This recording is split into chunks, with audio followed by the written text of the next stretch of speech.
Welcome to Masters of Max, a mobile app experience podcast. Please welcome your host, Tom Butta, Chief Strategy and Marketing Officer at Airship. Today it's my pleasure to welcome Harry Parks to Masters of Max. Harry, welcome. Thanks, Tom.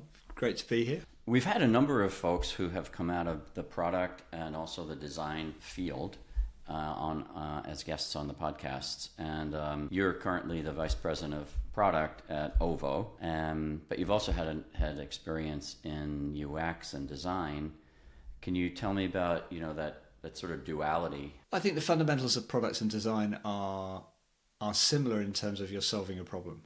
And you're solving a problem within the context of the user of that product. So obviously, with software product management, you've got to consider the life cycle of software development, including the eventual demise of that thing, and how you remove it from the system, either replace it or it becomes redundant and no longer used.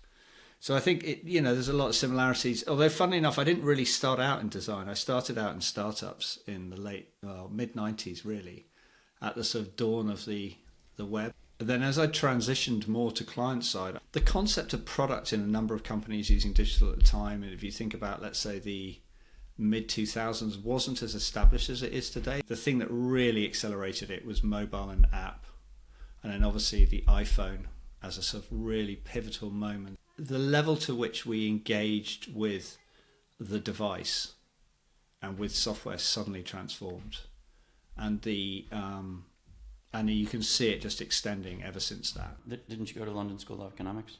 Yeah, I did anthropology, so not economics. But anthropology was hugely interesting. The thing I think I still found so valuable today is it completely grounds you in the idea that all perception is culturally influenced.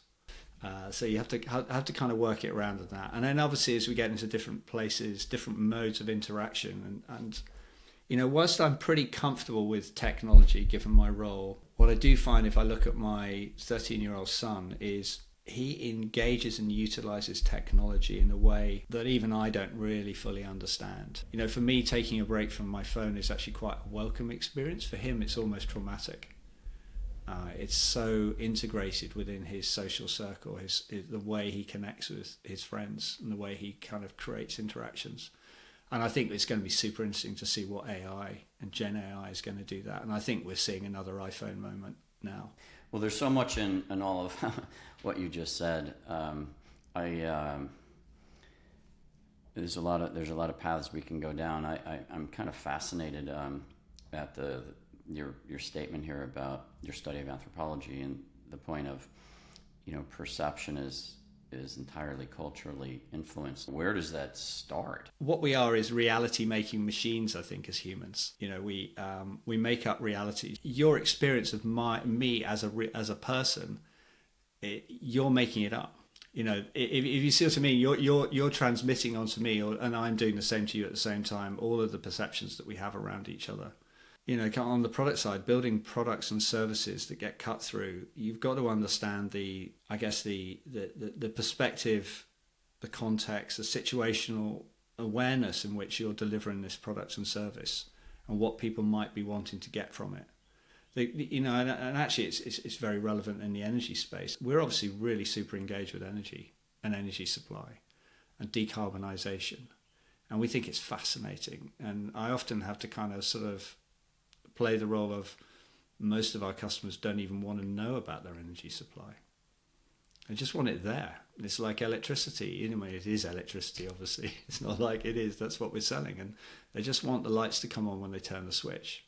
They don't really want to know where it comes from. So a big challenge we've got, particularly around our decarbonisation agenda around net zero, is to get customers to engage with their energy, to start thinking about, do you know where it comes from? But then you've got the friction of swapping out a heat source, and you've got to understand the ongoing running costs. So there's a huge challenge we have to take people through. So we haven't talked about OVO yet. So maybe just for the listeners, just tell us a little bit about OVO. OVO started a little over 10 years ago. It was rather like the sort of neobanks in the UK, like Monzo, Starling, etc., are to the energy sector at the time. It was new, it was exciting, it was representing a different opportunity to the incumbent suppliers. 3 years ago now, we acquired the energy supply business from an established firm called Scottish and Southern Electric, SSE, and then the last few years we've been working on integrating those customers over and merging SSE into OVO, which we completed at the end of last year, and that gives us around, I think, just over around 4.5 million customers in the UK now.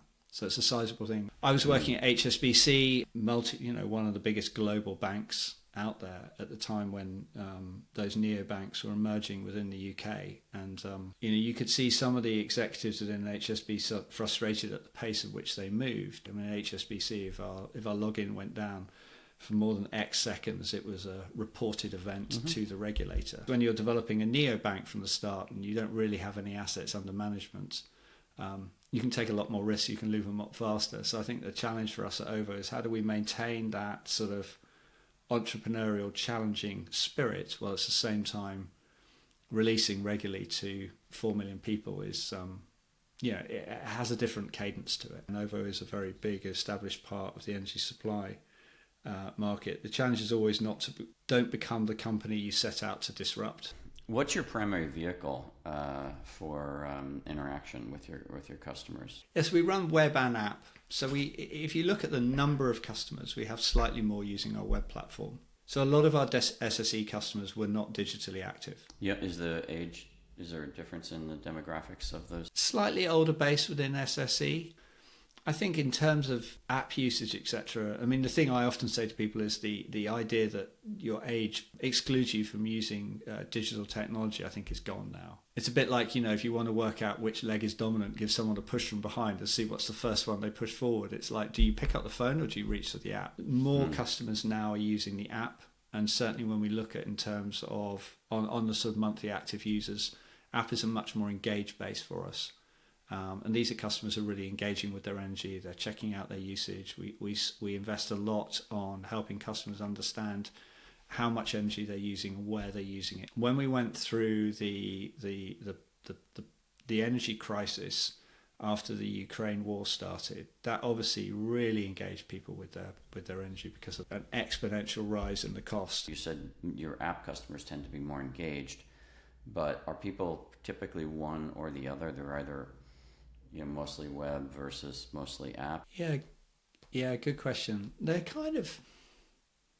it's sort of 50-50 with a small crossover between people who use both. Broadly, we're tending to favour app more and more, and we've got some really nice features launching later this year that will be only on app and helping those customers who've got a smart meter and want to go down that decarbonisation pathways with richer insights into data and more kind of offers and incentives. So tell us about Plan Zero. Clean, affordable energy for all as a mission has always been, there as a core of what OVO is about. It's one of the reasons I joined. I'm very passionate about what we're doing, about what we need to do around climate. Before I joined OVO, my family started taking some steps to disconnected gas entirely. It's entirely electricity run with a sort of, battery and solar setups.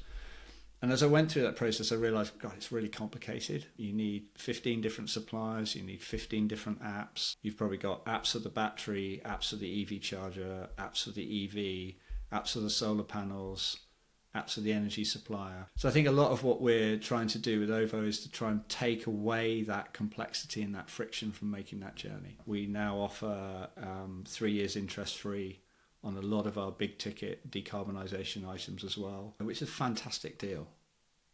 And really good deals if you want to pay for it longer. With the new heat pump tariffs, where we can say, we can take your gas boiler out, we can give you a heat pump, you can amortise the payments over a number of years, and you will now, month by month, be paying less than you were with the gas boiler. And what we have to do as an energy supplier is try and help them through that journey. I don't think there's any part of our business at the moment that we don't have an AI strategy actively running now. AI is fundamentally changing the way we think about what we can do and what we can do for our customers. When we say your energy is going to cost you X for the year, that's really what we want to try and give you. That's also important for us in terms of we're then buying and selling energy based on that profile. Well, Harry, thank you so much for your time, and congratulations on all the good work you're doing. Thanks, Tom.